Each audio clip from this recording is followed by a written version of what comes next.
matings took place in off-the-beaten-track sorts of places, Pakistan, South Africa, and Brazil. Why did we choose Campinas in the case of Brazil? Because it is the site, the home of the first operational synchrotron in the southern hemisphere. So the UVX machine came online in 2007, which was when we took the first protein crystal diffraction patterns. So here's a picture of the site. The bit at the bottom is real, and the bit at the top is an artist's impression, because this is the planned future fourth generation synchrotron. It's a Max 4-like machine, very low emittance, which we hope to be built sometime around 2020, though that's a rather vague date. We're not really sure. That depends on funding, of course. So that was the reason we chose Campinas as the site for the summit meeting. It seemed appropriate. There were about 100 participants, amongst them PIs, early career scientists. I think we managed to find money for about 7 of them from different countries in Latin America. And then we had postdocs, postgraduate, undergraduate students. Where did the participants come from? Okay, well, obviously mostly Brazil, but also many other countries in Latin America were represented to greater and lesser extents. But this picture is a little bit deceptive, because a lot of this big chunk, which represents Brazil, actually corresponds to other Latin American students who are actually undertaking their master's and PhD work in Brazil itself. We did our very best to try and identify as many active protein crystallographers in Latin American countries, although there is not much going on in many of the countries, specifically in biological crystallography. Besides the Latin Americans, we had several people from other parts of the world, and I'll talk about them a little bit in a minute. How did we pay for it? Well, we got off to a good start because IUCR were very committed to this summit meeting, and actually their total contribution was larger than that, which is shown on this graph here, because they also paid for several airfares for IUCR people to be present at the meeting. We were very lucky that Marvin was able to come. Claude was supposed to be coming, unfortunately, because of a hiccup. He was unable to get to Campinas for the meeting. It was a shame, but it was well-intentioned. So besides IUCR, CNPen, which is the organization which actually runs the synchrotron, put in a reasonable amount of money. And then these 3 red bars at the bottom, these are all Brazilian funding agencies. So I would say overall about 50% of the money came from Brazil itself, although several other Latin American countries contributed by paying their own airfares, or the airfares for their participants to take part. About 60% of the participants were what I would call delegates, people who we identified and specifically invited and tried to find the money to bring them.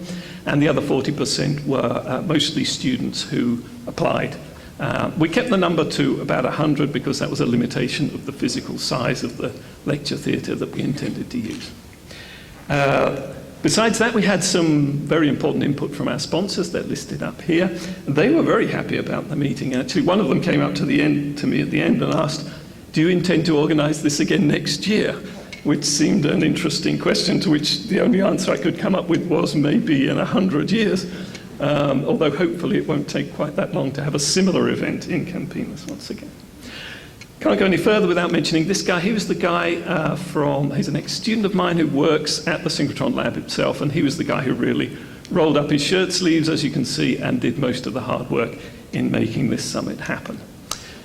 The title of the summit was Biological Crystallography and Complementary Techniques. So why complementary techniques? Why not just biological crystallography? This is an IUCR event at the end of the day.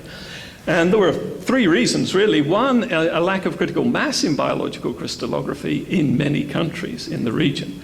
There were several countries where we were unable to identify anybody active in protein crystallography right now, although there's several other types of crystallography already going on. To be in line with current trends and tendencies, because I think we're all interested in using crystallography together with other techniques in order to be able to do more high-impact science.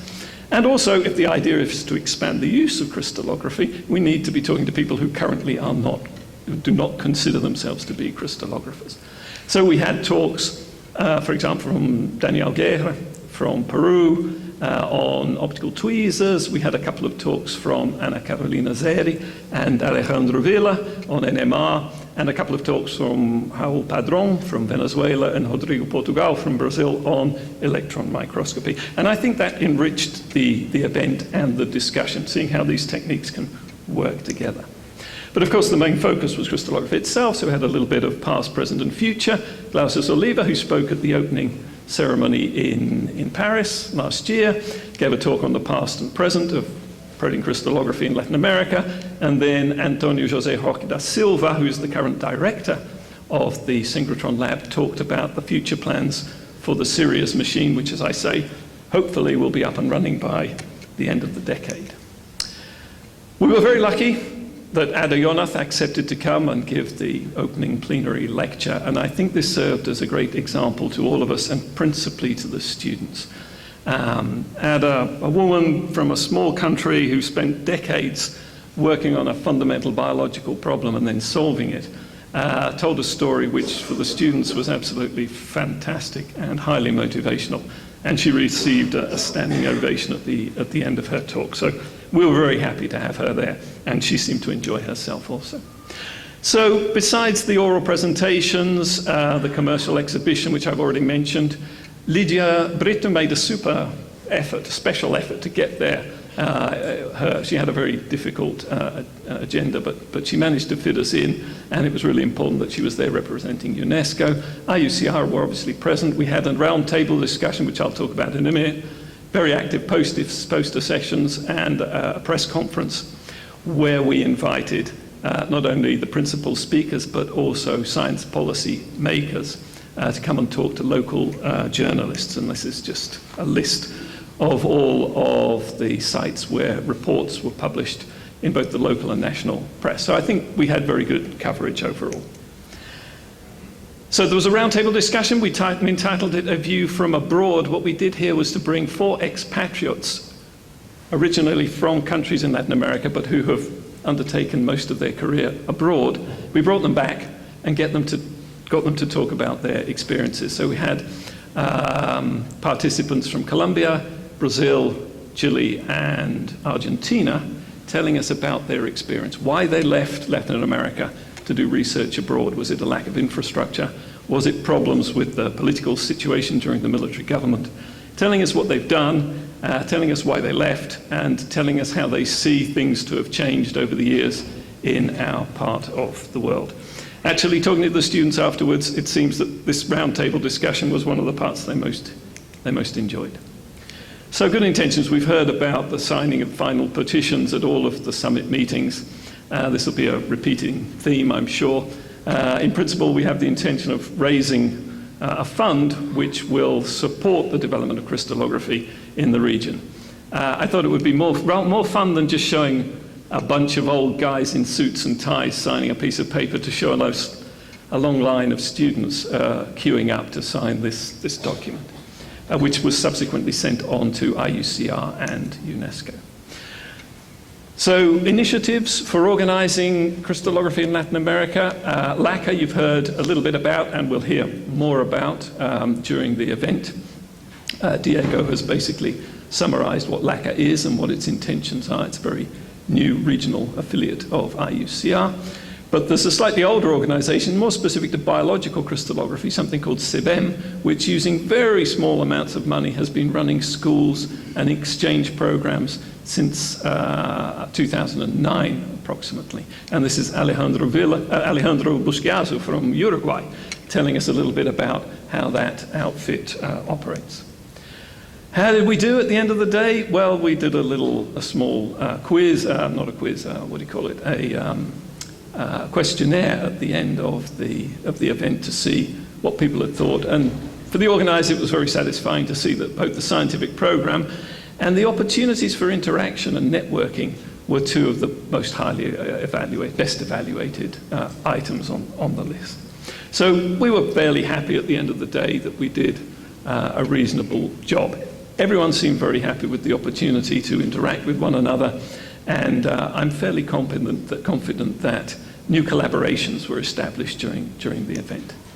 Of course, it wasn't the only thing that went on in Brazil last year. There were several other local meetings, schools, workshops, and even little symposia within bigger meetings. For example, the Biochemistry Society ran a small symposium on 25 years of protein crystallography in Brazil, also in celebration of the International Year of Crystallography. But certainly one of the main events, our show event, would have been the summit in Campinas in September. And as Diego has already told you, in September this year, we will have the first meeting of LACA, together with the annual meeting of the Brazilian Crystallographic Association. This will be held in São Paulo, and it would be very nice to have an IYCr presence at this meeting, as well, of course, as we hope lots of Latin American scientists.